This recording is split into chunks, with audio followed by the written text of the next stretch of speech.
जी हाँ दोस्तों, ईरान पर अटैक करके पूरा फंस गया इजराइल। सभी मुस्लिम देश एक साथ क्या करेंगे इजराइल पर अटैक। अमेरिका ने इजराइल से झाड़ लिया पल्ला। विश्व नक्शे से क्या मिट जाएगा इजराइल। बहुत स्वागत है आप सभी का। आप देख रहे हैं द राजनीति का विशेष सेगमेंट खबर और विश्लेषण। मैं हूं जब्बार खान। दोस्तों, आखिर 13 जून खत्म होते होते ऐसा क्या हो गया जिसकी बुनियाद पर यह कहा जा रहा है कि इजराइल के लिए खतरे की घंटी बज रही है। आखिर अमेरिका ने इजराइल से पल्ला क्यों झाड़ा? तो क्या अमेरिका ने, डोनाल्ड ट्रंप ने ईरान का साथ दे दिया है? क्या वाकई दुनिया के सारे मुस्लिम देश एक साथ इजराइल पर अटैक करने जा रहे हैं? और अगर ऐसा हुआ तो फिर क्या यह तीसरा विश्व युद्ध जैसी स्थिति हो जाएगी? विस्तार से आपको बताते हैं दोस्तों कि आखिर हुआ क्यों है, हो क्या रहा है और इजराइल ने ईरान पर अटैक करके कितनी बड़ी गलती कर दी है। दोस्तों, ईरान पर हमला करके ऐसा लग रहा है वाकई इजराइल फंस चुका है। कहा जा रहा है कि अब सभी मुस्लिम देश एक साथ इजराइल पर हमला करने वाले हैं और अगर ऐसा हुआ तो ये विश्व युद्ध जैसा होगा। इस हमले को रोकने में इजराइल कहा जा रहा कामयाब कतई नहीं हो पाएगा। यानी कि विश्व नक्शे से मिटने की इजराइल की बात जो कही जा रही है, क्या उसमें सच्चाई हो सकती है? दोस्तों, आपको बताऊं कि दरअसल इजराइल ने 13 जून को जिस तरीके से ईरान पर हमला किया, वो दोनों देशों के लंबे समय से चले आ रहे टकराव में अब तक की सबसे खतरनाक कड़ी बन गई।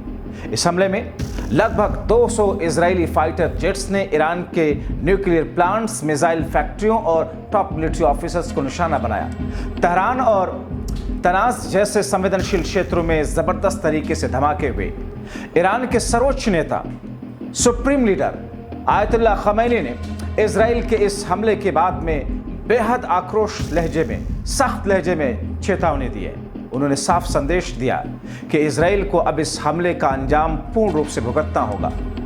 जिस अंदाज में 13 जून को हमले किए गए, लगभग 100 ड्रोन इजराइल की ओर ईरान ने लॉन्च कर दिए। इसके अलावा ईरान के विदेश मंत्रालय ने एक बयान में सभी मुस्लिम देशों को एकजुट रहने की अपील की। ऐसे में कई लोगों के मन में यह सवाल उठ रहा है कि क्या इजराइल पर हमले की तरफ फिर से सभी खाड़ी देश मिलकर के हमला करेंगे, कर सकते हैं? संयुक्त राष्ट्र को भेजे गए एक पत्र में ईरान ने इस हमले के बाद तत्काल संयुक्त राष्ट्र सुरक्षा परिषद की मीटिंग बुलाने की मांग की है। तेहरान ने इजरायली हमलों की तीव्र निंदा की और सुरक्षा परिषद से ईरानी संप्रभुता के उल्लंघन से पैदा हुए सवाल को संबोधित करने के लिए तत्काल बैठक बुलाने की मांग की है। यूनाइटेड नेशन को भेजे गए पत्र में ईरान ने कहा कि इस्लामिक रिपब्लिक ऑफ ईरान इन कायरतापूर्ण और गैर कानूनी कृत्यों का निर्णायक, अनुपातिक और निवारक तरीके से अपने द्वारा चुने गए समय और स्थान पर जवाब देगा। इसमें कहा गया है कि ईरान की क्षेत्रीय अखंडता, राष्ट्रीय सुरक्षा, नागरिकों की सुरक्षा करना एक मौलिक और नॉन नेगोशिएबल, यानी कि जिससे समझौता ना किया जाए, वैसा अधिकार है। ईरान ने कहा कि इजराइल का हमला युद्ध की घोषणा है।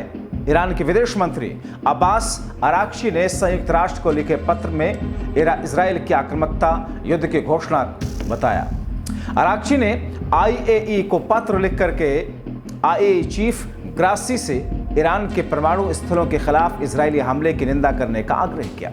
उन्होंने कहा कि इजराइल का यह कदम ईरान के खिलाफ में युद्ध की आक्रामक घोषणा है। दोस्तों, यानी कि ईरान ने अब ठान लिया है कि इजराइल से जो लंबे समय से नोक झोंक, लंबे समय से तू मैं, लंबे समय से जिस अंदाज में टकराव की स्थिति चली आ रही थी, अब उसको अंतिम मोड़ की दिशा में ले जाना है।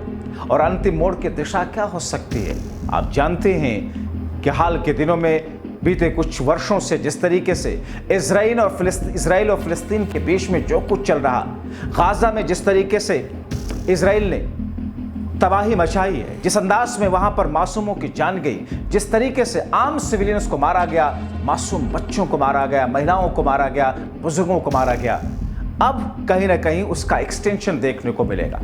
ईरान के विदेश मंत्रालय ने अपने बयान में कहा कि ईरान दुनिया भर के इस्लामी देशों, गुट निरपेक्ष आंदोलन यानी कि NAM के सदस्य देशों और सभी राष्ट्रों से अपील करता है, वैश्विक शांति में विश्वास रखते हैं वो, कि वो इस क्रूरता की निंदा करें, मिलकर के इसका सामना करें, क्योंकि ये सिर्फ ईरान पर हमला नहीं बल्कि पूरे क्षेत्र और विश्व की शांति के लिए खतरे की घंटी है। दावा किया जा रहा है कि इजरायली खुफिया एजेंसियों के मुताबिक ईरान के पास में इतना समृद्धित यूरेनियम इकट्ठा हो चुका था कि वो कुछ ही दिनों में 15 न्यूक्लियर बम बना सकता था। ये बात कही जा रही है। यही वजह थी कि नेतन्याहू सरकार ने इसे राष्ट्र की सुरक्षा के लिए जरूरी कदम बताया और ईरान पर हमला कर दिया।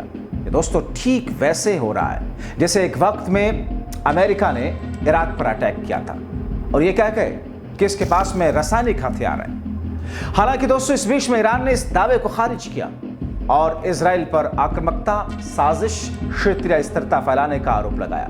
ईरान का कहना है कि वो परमाणु हथियार नहीं बनाना चाहता और उसकी गतिविधियां शांतिपूर्ण हैं। उसने हिजबुल्लाह, हमास जैसे संगठनों के जरिए क्षेत्र में अपनी पकड़ मजबूत की है, जिसे इजराइल सीधा खतरा मानता है। दिलचस्प बात यह है कि 15 जून को ओमान में अमेरिका और ईरान के बीच में न्यूक्लियर बातचीत होने वाली थी, लेकिन अब ये बातचीत अधर में लटक चुकी है। आपको बताएं कि हमले के इस पूरे घटनाक्रम में अमेरिका का रोल सबसे ज्यादा दिलचस्प है। एक तरीके से एक तरफ वो इजराइल का सबसे बड़ा दोस्त भी है, तो दूसरी तरफ उसने इस पूरे इजरायली कोऑपरेशन से अपने आप को आधिकारिक तौर पर अलग कर लिया। उसने कहा कि अमेरिका का इस हमले से कोई लेना देना नहीं, अमेरिका इस हमले में इजराइल के साथ नहीं खड़ा है। अमेरिकी विदेश मंत्री मार्को रूबियो ने कहा, इजराइल ने यह हमला एक तरफा किया, अमेरिका इसमें शामिल नहीं है। हमारी पहली प्राथमिकता अपने सैनिकों की सुरक्षा। इसके साथ ही ईरान को चेतावनी भी की शक्ल में बातें गई, अमेरिका के ठिकानों या नागरिकों पर हमला ना किया जाए। हालांकि हमले से ठीक एक दिन पहले राष्ट्रपति डोनाल्ड ट्रंप ने भी कहा था कि इजराइल का हमला हो सकता है, लेकिन वे अब भी शांति की उम्मीद जता रहे हैं। अमेरिका ने एहतियात के तौर पर इराक, जॉर्डन, खाड़ी देशों से अपने गैर जरूरी कर्मचारियों को निकाल लिया और सैन्य परिसंपत्तियों को नई जगहों पर तैनात कर दिया। दोस्तों तो अब ऐसी सिचुएशन में क्या होगा? ईरान इजराइल के खिलाफ कौन सा ऑपरेशन चलाने जा रहा है?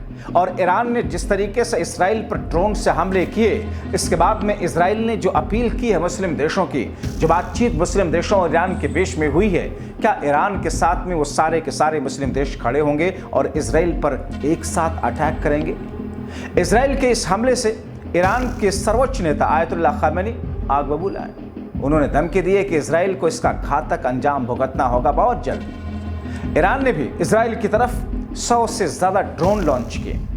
ईरान ने साफ कहा कि ये हमला संयुक्त राष्ट्र के चार्टर के अनुच्छेद 2/4 का सीधा उल्लंघन है जो इजराइल ने किया, और उसे अनुच्छेद 51 के अंतर्गत अधिकार है कि उस हमले का जवाब दे सके। इसलिए ईरान अब इजराइल पर ड्रोन अटैक कर रहा है। ईरान ने यूएन सुरक्षा परिषद से तत्काल और कठोर कदम उठाने की मांग की है। इसके साथ ही ईरान ने अमेरिकी सरकार पर भी बड़ा आरोप लगाया। ईरान के विदेश मंत्रालय ने कहा कि इस तरीके की आक्रामक कार्रवाई बिना अमेरिका के सहमति और सहयोग के मुमकिन है नहीं। ऐसे में अमेरिका भी इन खतरनाक नतीजों के लिए जिम्मेदार ठहराया जाएगा। और अब ईरान ने दुनिया भर में इस्लामी देशों, गुट निरपेक्ष आंदोलन, जैसा कि मैंने आपको बताया कि एनएम के सदस्य देशों, उन सभी राष्ट्रों से अपील की जो वैश्विक शांति में विश्वास रखते हैं कि वो इस क्रूरता की निंदा करें, सब मिलकर के इसका सामना करें, क्योंकि ये सिर्फ ईरान पर हमला नहीं बल्कि पूरे क्षेत्र और विश्व की शांति के लिए खतरा है। इस बीच में 13 जून को इजराइल की ओर से फिर से ईरान पर हवाई हमला हुआ। इस हमले में ईरान के परमाणु ठिकानों को निशाना बनाया गया। इसके अलावा इस हमले में परमाणु बम बनाने वाले वैज्ञानिकों की जानें गई। वहीं ईरान के रिवोल्यूशनरी गार्ड्स के चीफ और चीफ ऑफ स्टाफ इजराइल के इस मिसाइल अटैक में मारे गए। अब ईरान ने भी इस हमले पर पलटवार करते हुए 100 से ज्यादा ड्रोन इजराइल पर लॉन्च कर दिया। इसकी पुष्टि खुद इजराइल ने की है। इजरायली सेना के प्रवक्ता है ब्रिगेडियर जनरल एफी डैफरिन ने बताया कि ये सभी ड्रोन इजराइल की सीमा की ओर बढ़े और उन्हें रोकने की संभव कोशिश की जा रही है। हालांकि इससे पहले 13 जून को इजराइल ने 200 फाइटर जेट्स की मदद से ईरान में 100 जगहों पर जोरदार हमला किया। ईरानी मीडिया और चश्मदीदों के अनुसार तंजान स्थित यूरेनियम संवर्धन संयंत्र सहित कई जगहों पर जोरदार धमाके हुए। ईरान की इलीट रिवोल्यूशनरी गार्ड्स ने पुष्टि की है कि उनके टॉप कमांडर हुसैन सलामी इस हमले में मारे गए। इसके अलावा राजधानी तेहरान में वहां उनके मुख्यालय को भी नुकसान पहुंचा।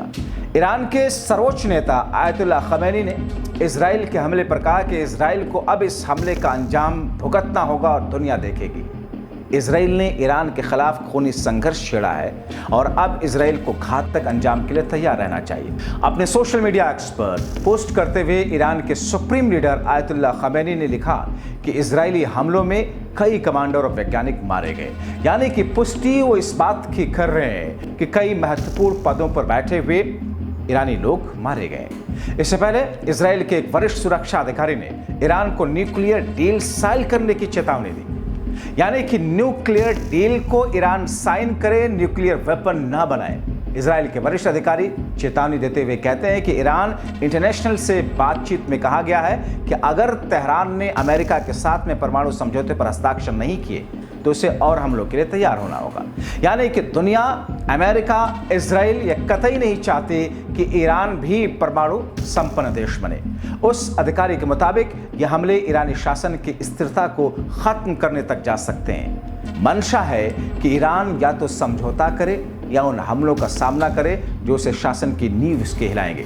बताया जा रहा है कि उस अधिकारी ने ईरान इंटरनेशनल से कहा कि ईरान या तो समझौते पर हस्ताक्षर कर सकता है या लगातार हमलों का सामना उसे करने के लिए तैयार रहना चाहिए जो उसके शासन की स्थिरता को खतरे में डालेंगे।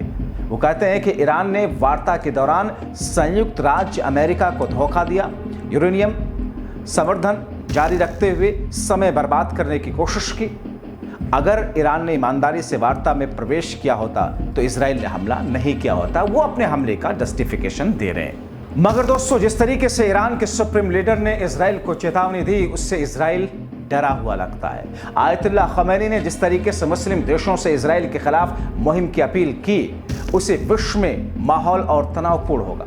माना जा रहा है कि अगर ऐसा हुआ तो दुनिया के हालात बद से बदतर होंगे और अगर सभी मुस्लिम देश इकट्ठा होकर ईरान के साथ में खड़े होकर इसराइल के खिलाफ अटैक में शामिल हुए तो क्या यह संभव है कि इसराइल का नाम और निशान विश्व के नक्शे से मिट जाएगा? बहुत सारे लोग ऐसा मानते हैं। आपकी राय क्या इस खबर पर आप क्या सोचते हैं? अपनी राय कमेंट बॉक्स में जरूर लिखें। अभी के लिए इतना ही। अंत तक वीडियो देखने के लिए बहुत शुक्रिया।